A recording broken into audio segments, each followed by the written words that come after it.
Hi, I'm Arnie Gunderson from Fairewinds. There's a couple things today that I'd like to share with you since we last posted.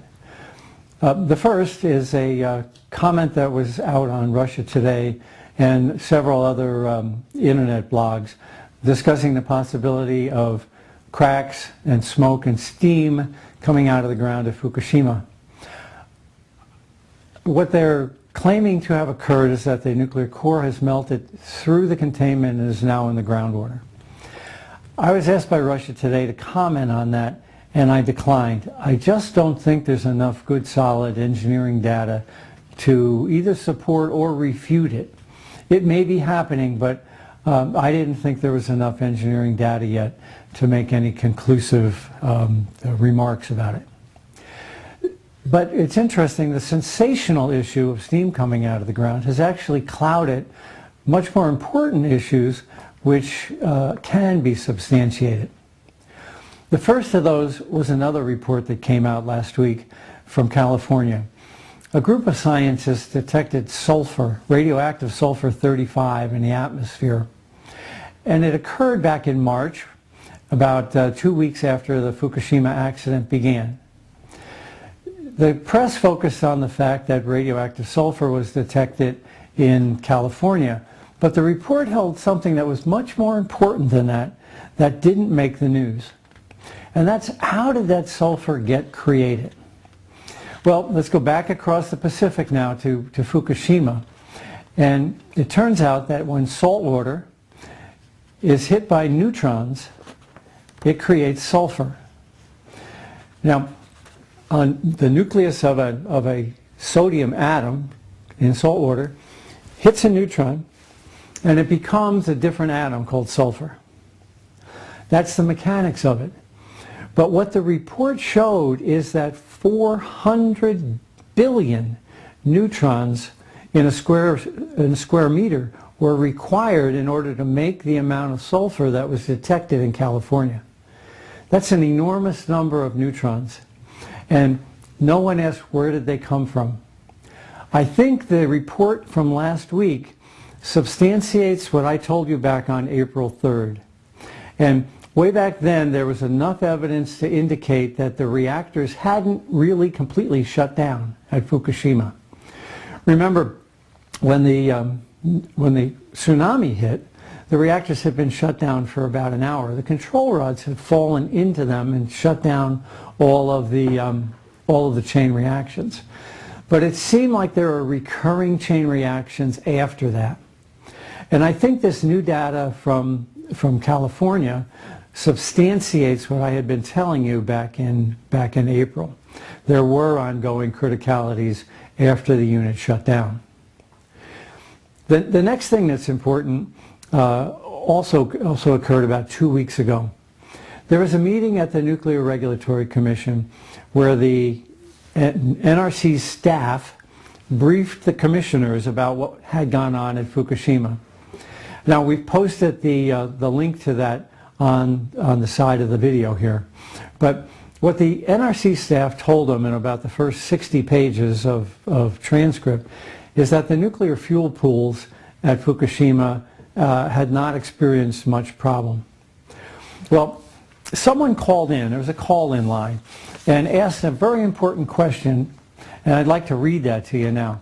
The person was Mr. Shaddis from the New England Coalition, and he said this: I was surprised to hear you say that the fuel in the spent fuel pool was not damaged. Press reports indicate that fuel particles up to a centimeter or more in size have been found a mile or more from the spent fuel pools. And that's my question. Can you address the disparity? So what Mr. Shaddis was suggesting is, if the fuel pools were in good shape and plutonium is discovered a mile or two away, how could that happen? Well, the Nuclear Regulatory Commission response was troubling, to say the least. They said, Mr. Grobe, again on page 61 of the transcript, says, most of the deposition that has reported to date appears to have come from inside the reactors. And then 2 pages later, on page 63, Mr. Holohan says, Ascribing these dispersed radioactive materials in various forms on site, it is most likely they were from the reactor cores rather from the spent fuel pool.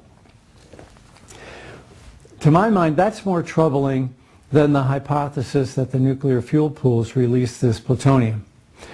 You'll recall back down on back on April 26th, I postulated that there was a prompt criticality in the Unit 3 fuel pool, and there's a lot of data to support that. The flame was on that side of the building, the height of the explosion, and I postulated that that is what deposited the plutonium a mile or two off site. What the Nuclear Regulatory Commission is saying is much worse than that. The Nuclear Regulatory Commission is saying that the reactors have breached and the containments have breached and liberated this plutonium which has gone off site. I don't understand their position. Frankly, I don't think it's right. I still believe it's the fuel pools that caused the plutonium to be deposited.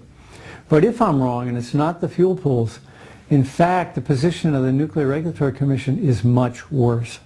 If the reactors have failed and the containments have failed causing this, we really need to seriously look at American reactor design. Well, the next thing I'd like to talk about just briefly is that a tent is almost ready to be built over the Unit 1 at Fukushima. Now, that's not going to solve a lot of problems, but it's going to solve two problems. The purpose of the tent is to reduce the amount of radiation on site. The radiation inside that tent is still going to have to go somewhere, or else it's going to build up and become lethal. So what's going to happen to that radiation? It's going to be exhausted up the stack. Now that's good for the workers because it gets that radiation airborne at a much higher elevation, and it's good for the surrounding communities, but it doesn't solve the problem of radiation releases from Fukushima. So I wanted you to know that when you see this tent that's being built over Fukushima 1, it doesn't solve the problem. It pushes the cesium deposition further away from the site. It's important for the workers that they get less cesium, but it is not on a global basis reducing the amount of cesium load that we're all receiving. And that brings me to my final point. That's that the deposition of cesium throughout northern Japan is extensive.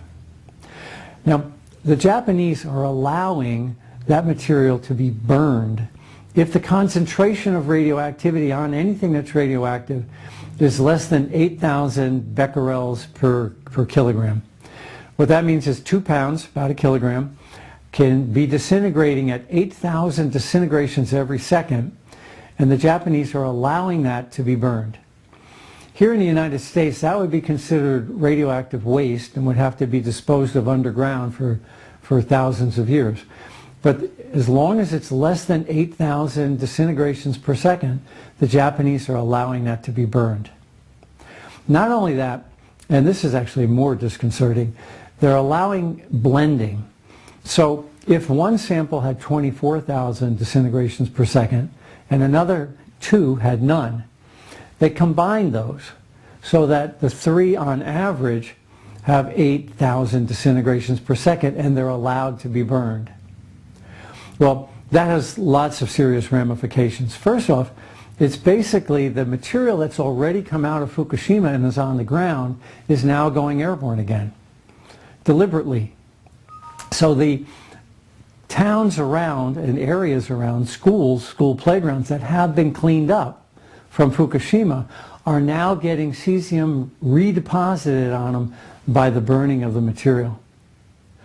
So the clouds of radiation from the different areas that are having fires in Japan right now are recontaminating areas that have been sampled as clean or low, and in fact now we'll see higher radiation. It doesn't stop just at the Japanese border, but of course continues across the Pacific into the Pacific Northwest as well. So by allowing the burning of material, we're basically recreating Fukushima all over again, and we're sending into the air that which has been deposited on the ground. There's also some data that the ground deposition is running out into rivers and now into the ocean relatively far away from Fukushima. So while the focus has been on just the Fukushima site, in fact now we're seeing radioactive rivers further away which are also contaminating the ocean. Japan has a problem, a tough problem. But in order to solve the tough problem, first you have to recognize there is a tough problem. And this constant ignoring of the significance of the problem by the Japanese government is in fact making the problem longer and eventually more costly than doing it right the first time. I think the Japanese need to recognize that they have a problem and it's serious, and they have to recognize that it's going to cost a lot of money to fix. But it is fixable if it begins with the concept that there's a serious problem that needs to be solved. Thank you.